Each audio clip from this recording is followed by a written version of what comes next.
24 मार्च 2024 करीबन शाम के 7 बज रहे हैं। मानवी की बर्थडे बड़ी खुशी से मनाई जा रही है, लेकिन कोई नहीं जानता था कि ये चंद सेकंड की खुशी एक बहुत ही बड़ी परेशानी में बदलने वाली है। और अगले कुछ ही लम्हों में इवन की अभी बर्थडे पार्टी खत्म भी नहीं हुई थी और मानवी की तबीयत खराब होने लगी। उसे फौरी हॉस्पिटल लेके जाया जाता है, लेकिन तब तक उसकी मौत हो जाती है। पोस्टमार्टम की रिपोर्ट के मुताबिक बर्थडे केक उसकी मौत की वजह बना। अब आपके माइंड में ये क्वेश्चन आ रहा होगा कि क्या केक में ऐसा कोई पॉइजन यानी जहर था जिसकी वजह से उसकी डेथ हो गई?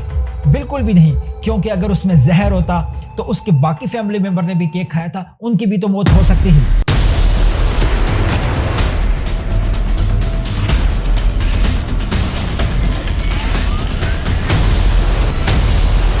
आखिर एक बर्थडे केक से कैसे किसी की डेथ हो सकती है?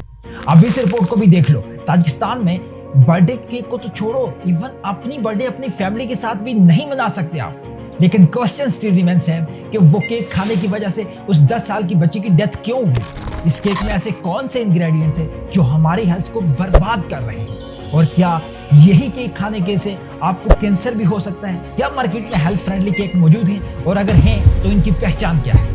जल्दी से वीडियो को लाइक करें और इसको डिटेल में समझते हैं। केक खाने से कैसे उसकी डेथ हुई और बहुत सी इंटरेस्टिंग इन्फॉर्मेशन जो आपकी और आपकी फैमिली की जिंदगी बचा सकती है। और हाँ, वीडियो के लास्ट में सिर्फ आपके लिए एक स्पेशल गिफ्ट भी रखा है। चलें शुरू से स्टार्ट करते हैं। लगभग 3000 साल पहले पहला बर्थडे इजिप्ट में सेलिब्रेट किया गया था। पुराने जमाने में इजिप्शियन अपना अपना एक राजा चुनते थे जो कि अपने मातहत लोगों का ध्यान रखता था। जब इजिप्ट में किसी राजा की ताजपोशी होती थी, यानी उसे ताज पहनाकर राजा बनाया जाता था, तब लोगों के लिए वो राजा के रूप में एक नया गॉड जन्म लेता था। और इसी राजा की ताजपोशी वाले दिन को लोग राजा के जन्मदिन के रूप में हर साल सेलिब्रेट करते हैं। समरी के रूप में कहा जा सकता है कि स्टार्टिंग में बर्थडे को इस दुनिया में यानी किसी इंसान को गॉड के रूप में ट्रांसफॉर्म होने के तौर पर मनाया जाता था। और एक फन फैक्ट ये भी है कि बर्थडे केक पर हमेशा से कैंडल नहीं जलाई जाती थी, but Greeks add candle to the cake. सबसे पहले मैं आपको बता दूं कि जो लोग ग्रीक्स में रहते हैं उन्हें ग्रीक्स कहा जाता है। नौ मैथोलॉजी के अनुसार सबसे पहले ग्रीक्स ने अपने गॉड अटाइमस को ट्रिब्यूट करने के रूप में मून शेप का केक पेश किया, और मून की चमक और ब्यूटी को दर्शाने के लिए ग्रीक्स ने मून शेप के केक पर कुछ कैंडल भी जला दी और इन्हीं कैंडल्स को केक के ऊपर रख दिया ताकि ग्लोइंग इफेक्ट आ जाए। इस तरह से ग्रीक्स ने इजिप्शियन से बर्थडे सेलिब्रेट करने का तरीका सीखा। बट इजिप्ट के लोग सिर्फ अपने गॉड का बर्थडे मनाते थे, लेकिन ग्रीक्स अपने गॉड के साथ साथ अपने गार्डियंस का बर्थडे भी मनाने लगे। जैसे कि आपको पता है, धीरे धीरे केक के ऊपर कैंडल जलाने का ट्रेडिशन पूरी दुनिया में फैल गया, और आज हर एक इंसान के बर्थडे केक पर आपको एक मोमबत्ती जरूर दिखाई देती है। ये भी जान लो कि पुराने जमाने में जो लोग रोम सिटी में रहते थे उन्हें रोमन्स कहा जाता था, और इसी रोम सिटी को आज के ज़माने में इटली के नाम से जाना जाता है, जो कि आज के ज़माने में यूरोप कंटिनेंट का एक कंट्री बन चुका है। और उन्हीं दिनों गवर्नमेंट ने सोसाइटी के फेमस सिटीजन को बर्थडे को पब्लिक तौर पर मनाना शुरू किया, ताकि उनके फेमस सिटीजन को जो उन्होंने अच्छे काम किए थे उन्हें कभी ना बुलाया जा सके और हर साल उसे पूरी तरह से याद रखा जाए। इसी तरह पूरी दुनिया में हर साल लोग एक दूसरे का बर्थडे सेलिब्रेट करने लगे। और हाँ, आपको अपने बर्थडे में सबसे ज्यादा कैसे खुशी मिलती है? कैंडल ब्लो करके, दूसरों को केक खिला के, या दूसरों से गिफ्ट वसूल करके? कमेंट सेक्शन में लाजमी बताइएगा। जैसे कि चाइना में सबसे पहले छोटे बच्चों का बर्थडे मनाने का ट्रेंड शुरू हुआ, और 18वीं सेंचुरी में जर्मनी में जर्मन किड्स के लिए स्पेशल बर्थडे पार्टी अरेंज की जाती थी, जिसे किंडरफास्ट के नाम से जाना जाता था। आपको नहीं पता तो मैं आपको बता दूं कि किंडरफास्ट पार्टी में सुबह सुबह बच्चों के लिए केक एंड कैंडल्स रेडी किए जाते थे, और हर साल एज बढ़ने के साथ साथ कैंडल की तादाद केक के ऊपर बढ़ती जाती थी। एंड मोस्ट इम्पॉर्टेंट, बच्चों को एक ही सांस में तमाम कैंडल को ब्लो यानी बुझाना पड़ता था, और एक विश मांगना पड़ता था जो वो मांगना चाहे। और ये सारी चीज़ें 18वीं सेंचुरी में शुरू हुई और उसके बाद पूरी दुनिया में फैल गई। जैसे कि आपको पता है कि हम आज 20वीं सेंचुरी में जी रहे हैं, और आज के समय में वैसे ही बर्थडे पार्टी सेलिब्रेट करते हैं जैसे कि किंडरफास्ट पार्टी सेलिब्रेट की जाती थी, जैसे कि केक काटना और जितनी एज है उतनी ज्यादा मोमबत्तियां जलाना। और अब आते हैं मेन क्वेश्चन की तरफ, आखिर केक से कैसे किसी की डेथ हो सकती है? लेकिन इससे पहले ये जानना जरूरी है कि केक बनता कैसे है, कौन कौन से इंग्रेडिएंट्स हैं जो इसमें यूज किए जाते हैं बनाने के लिए। केक बनाने में बहुत से इंग्रेडिएंट्स यूज किए जाते हैं, लेकिन मैं चंद एक का स्पेशल जिक्र कर लेता हूँ, जैसे कि ऑयल यूज किया जाता है, शुगर यूज की जाती है, कंडेंस मिल्क, विनेगर यूज किया जाता है, कोकोआ पाउडर, बेकिंग पाउडर, वेप, मैपल सिरप और बहुत से आर्टिफिशियल फ्लेवर और जैसे कि चॉकलेट। और ये सब चीज़ें इतनी ज़्यादा क्वांटिटी में यूज़ की जाती हैं कि आप सोच भी नहीं सकते कि ये आपकी हेल्थ के साथ कितना ज़्यादा खिलवाड़ किया जाता है। और अब हम देखेंगे कि ये सब चीज़ें कैसे कैंसर का सबब बनती हैं हमारी बॉडी में। लेकिन अगर देखा जाए तो ये केक हमारी हेल्थ को कंप्लीटली डिस्ट्रॉय कर रहा है। पता है कैसे? American heart association recommend limiting daily sugar intake 25 gram for women and 36 gram for main. यानी कि एक फीमेल को 25 ग्राम शुगर की डेली रिक्वायरमेंट होती है और मेल को 36 ग्राम। बट केक के एक स्लाइस में, एक सिंगल स्लाइस में 20 to 30 ग्राम शुगर पाया जाता है, जो कि हेल्थ के लिए बहुत ही नुकसानदेह चीज है, जिसकी वजह से मोटापा होता है, ब्लड प्रेशर इंक्रीज होता है और बहुत सारी जैसे कि आपको टाइप 2 डायबिटीज होता है, क्योंकि इसमें काफी ज्यादा मकदार में शुगर होता है, जिसकी वजह से बीपी इंक्रीज हो जाता है और बहुत सी हार्ट की डिजीज जन्म ले पाती है। और सिर्फ यही नहीं बल्कि डिप्रेशन जैसी मुझी बीमारियां भी आपको लग जाती हैं।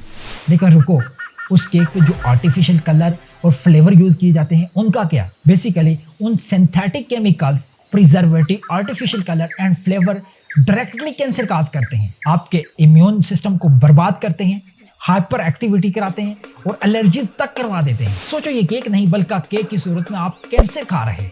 लेकिन ये बात तो थी एक अच्छे बेकर की, लेकिन जो आपके मार्केट में बेकर है, क्या वो भी हेल्थ स्टैंडर्ड पर पूरा उतर पाता है?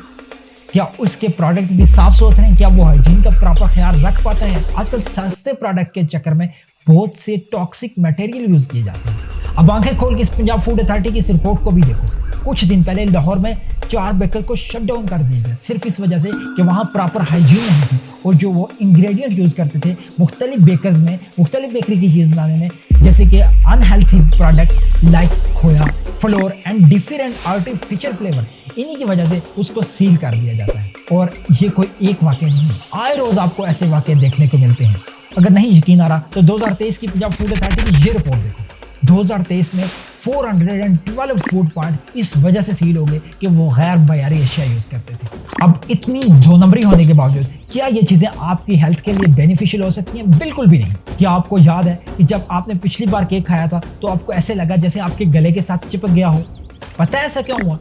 क्योंकि microorganism such as bacteria and fungi can grow on cakes leading to spoilage. Mean कि केक के ऊपर काफ़ी ज़्यादा मकदार में शुगर होता है जो माइक्रो ऑर्गेनिज्म को बहुत ज़्यादा पसंद होता है। इसी शुगर वाले केक पर माइक्रो ऑर्गेनिज्म बहुत फास्टली ग्रो करते हैं और अगर केक को प्रॉपर तरीके से स्पेसिफिक टेम्परेचर पर प्रिजर्व नहीं किया जाता तो ये बहुत जल्दी ग्रोथ कर लेते हैं और अपनी नस्ल को बढ़ाना शुरू कर देते हैं, जिसकी वजह से वहाँ पे काफ़ी ज़्यादा फंगल ग्रो कर जाते हैं और जब आप खाते हैं और ये आपकी हेल्थ को ख़राब कर देते हैं, आपके गले को ख़राब कर देते हैं और बहुत सारी फूड पॉइजनिंग जैसी बीमारियाँ लगा सकते हैं। अब वापस आते हैं कि आखिर 10 साल की मानवी की डेथ कैसे हुई। उसकी बहुत सी रीज़न हो सकती हैं, जैसे कि artificial colour and flavour, improper hygiene, जिसकी वजह से केक पर बहुत से माइक्रो ऑर्गेनिज्म बहुत फास्टली ग्रो कर जाते हैं, जिसकी वजह से फूड पॉइजनिंग हुई मानवी को और उसकी डेथ हुई। लेकिन अब आप कहोगे कि आखिर बाकी लोगों ने भी तो केक खाया था, फिर उन्हें डेथ क्यों नहीं हुई? तो सुनो, बाकी लोगों को वॉमिटिंग हो गई थी लेकिन मानवी को वॉमिटिंग नहीं हुई थी, क्योंकि उसे फूड पॉइजनिंग हो चुका था और उसकी वजह से वॉमिटिंग न होने की वजह से वो जान की बाजी हार बैठी। अब सवाल ये पैदा होता है कि आखिर कैसे हमें पता चलेगा कि केक हेल्थ फ्रेंडली है या नहीं? इसके लिए हम मेन 3 चीजों पर फोकस करते हैं। सबसे पहले इंग्रेडिएंट्स। आपने देखना है कि जो केक के अंदर इंग्रेडिएंट्स यूज किए गए हैं, लाइक अगर फ्रेश फ्रूट, नट्स या ग्रेन्स वगैरह यूज किए जाते हैं, वो क्या नेचुरल हैं?